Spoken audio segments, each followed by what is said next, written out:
You ask Tiger to solve.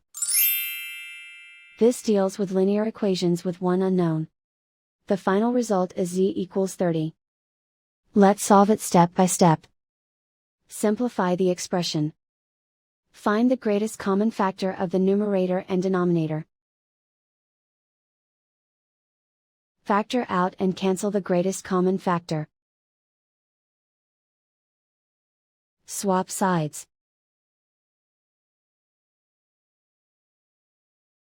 Isolate the z.